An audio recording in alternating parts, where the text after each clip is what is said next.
Hello, my name is Isti'anah. I'm from English Education Department, University Science Al-Quran.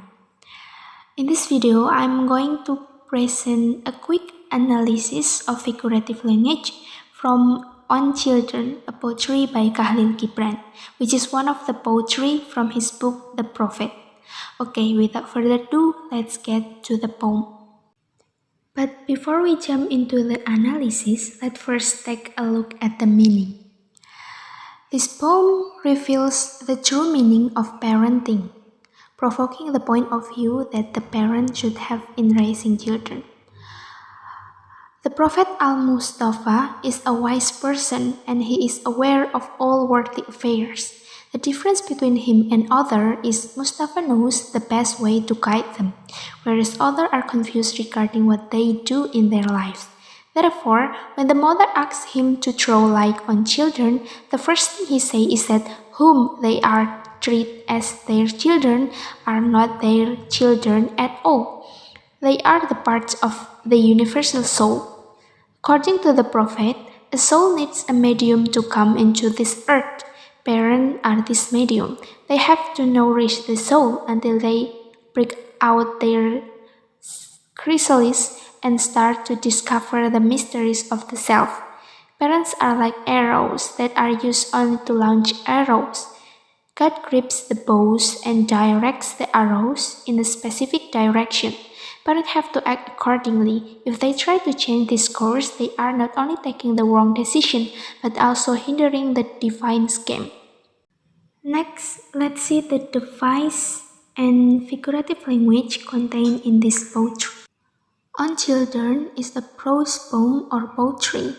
It consists of 16 prosaic lines and they does not follow the scheme of conventional poetry.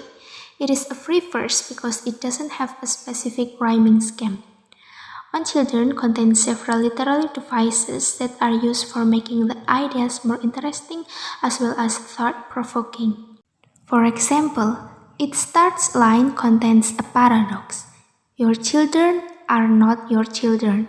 This is used as a hint of a truth that is shocking at first. In the following lines, Gibran uses a metaphor in life's longing. This phrase also contains an alliteration of the L sound. The beginning of the fourth and fifth line use the same word.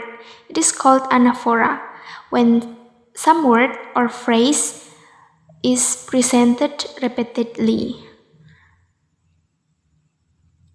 Moving on to the following lines, we can find the use of epigram in the fifth and sixth line.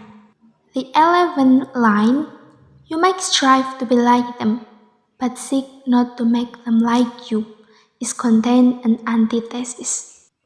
And the next few lines, Gibran used metaphors when he compares God with an archer and parents with his bow.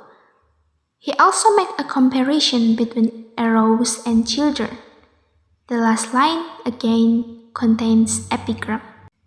So that is a little analysis of figurative language from the poem On Children by Khalil Gibran that I can present.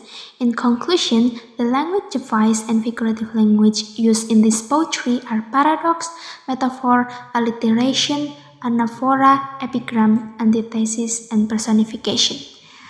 Okay, thank you so much for listening and thank you so much for watching.